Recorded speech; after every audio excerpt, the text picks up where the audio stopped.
How to be a faithful Christian.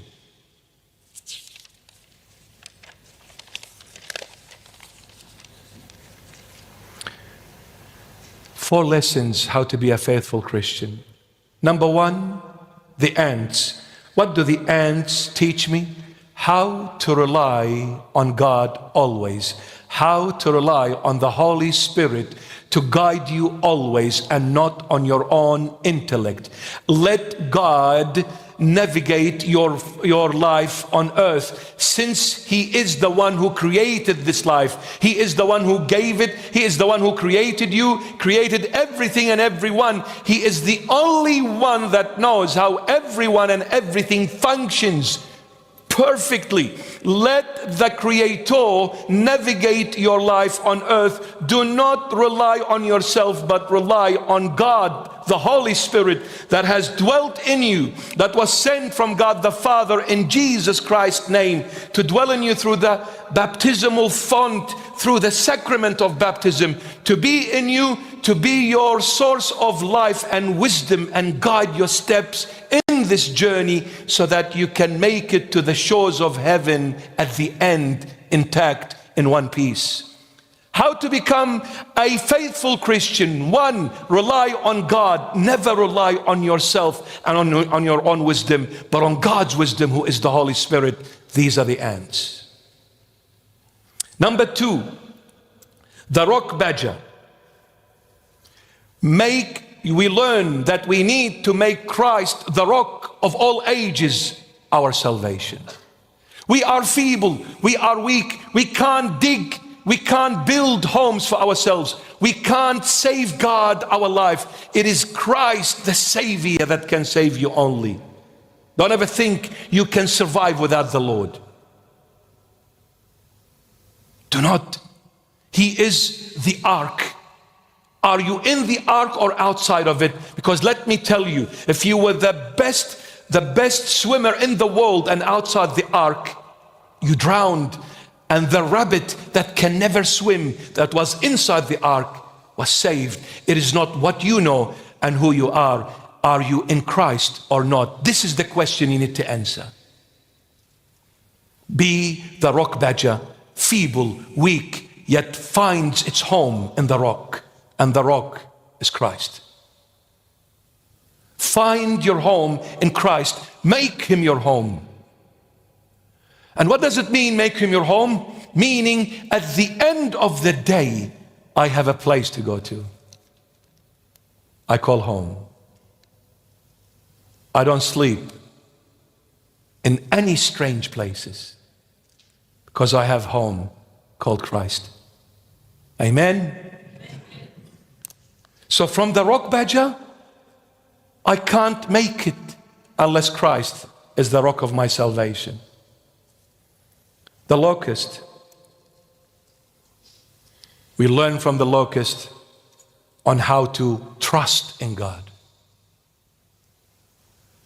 Even though they fly together, one big swarm, one big group, with no king, with no leader, but they have one thing. They have surpassed the human race. They trust God, that even if I arrive first or last, God will always provide. Therefore, never be jealous, never be disheartened, never argue, never fight. What God gave your neighbor has given you. What God gave your brother has given you. What God gave your sister has given you. What are you arguing? What are you fighting for?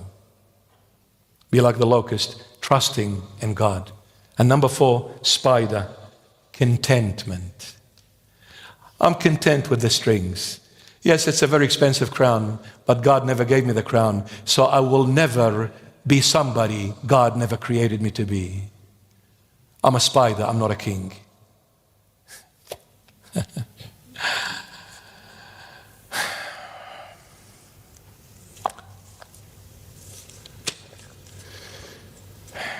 If your nose is big, be happy.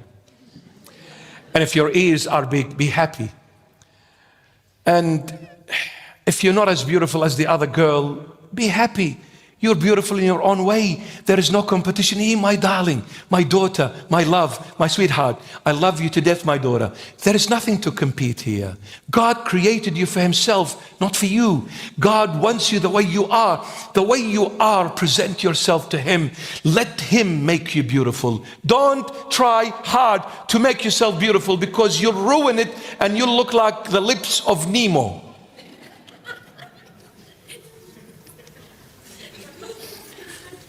Sorry, I mean well. But why are you pumping these lips? Why? Leave them alone. I don't know if it's a traffic light or something, I'm not sure. You can't tell if they're smiling or not smiling. It's the same. Don't focus on the external. But you need to focus on the internal more than anything else. 4 lessons that will make you a better Christian, that will make you a better follower of the Lord Jesus. 4 things. The ants. Rely on Christ, not on yourself. Number 2, rock badger. Confined in Christ and make him your home. Number 3, the locust. Trust in the Lord and don't ever suspect or be suspicious that he has forgotten me and walk away from me. Trust. He's always there for you. He has never left you, never will, no matter what. You better trust in this. Fly like the locust. But they don't have a king, but you do. His name is Jesus Christ of Nazareth. Amen. Make him your king. And finally, the spider. Be content, my child, and be happy with what God has given you. Do not put too much load on yourself that is unnecessary. You know what's happening? And I'll leave you with this. Thank you, Elias. I'll leave you with this. The reason why we start having problems at home, I'm not saying this is the only reason, but this is one of the reasons, definitely. Because we're putting too much load on ourselves that we can't stretch ourselves this much. An example, I have a little house, I want to make it bigger. I have a small car, I want to make it bigger. I have 5,000 in the bank account, I want to make it 500,000. And the 500,000, I want to make it $500 million. But it's never ending. Why? Because when you chase the world is like the ocean, my beloved. The water is salty. The more you drink, the thirstier you become. You will never reach contentment. And this is the deception of the old serpent, Satan the snake. He's deceiving you, saying, come on, you can do it. Come on, a little bit more. Come on, push yourself. You can achieve. You can be greater. You can be stronger. But that is a lie. You're chasing a mirage. It's not water. Give it up. Give it up. Thank God for what you have. See what happens when I go and buy a house that is beyond my budget, when I go and buy a car that is beyond my capacity, when I go and do things that are outside of my reach, what happens now? The debt is beyond the limit. I'll start doing 1, 2, 3 jobs, running like a chook without a head. As a father, as a husband, where is your wife? Where are your children? And before you know it, I've aged. I've been running 20s to provide. But I'm becoming older. I can't keep on running. I can't keep on chasing the mirage, because one day, sooner or later, I will collapse, because the sun in the desert is treacherous. It is fatal. Satan is that sun in the desert. He will burn you out and he will drop you on the wayside between living and dead. I got older. I didn't even enjoy my kids.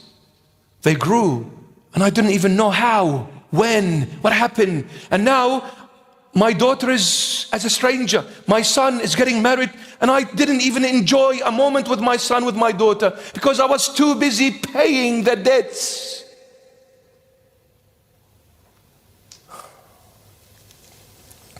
What does it benefit a man if he gains the whole world, but at the end loses himself?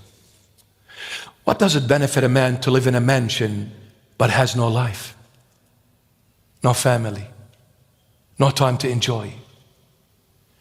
You may look at an expensive mansion from outside and say, oh, how lucky they are, even though the word lucky doesn't exist in the Christian index, but I'm going along with you guys. You know, how lucky they are. This is the worldly talk. How lucky, or we say how blessed.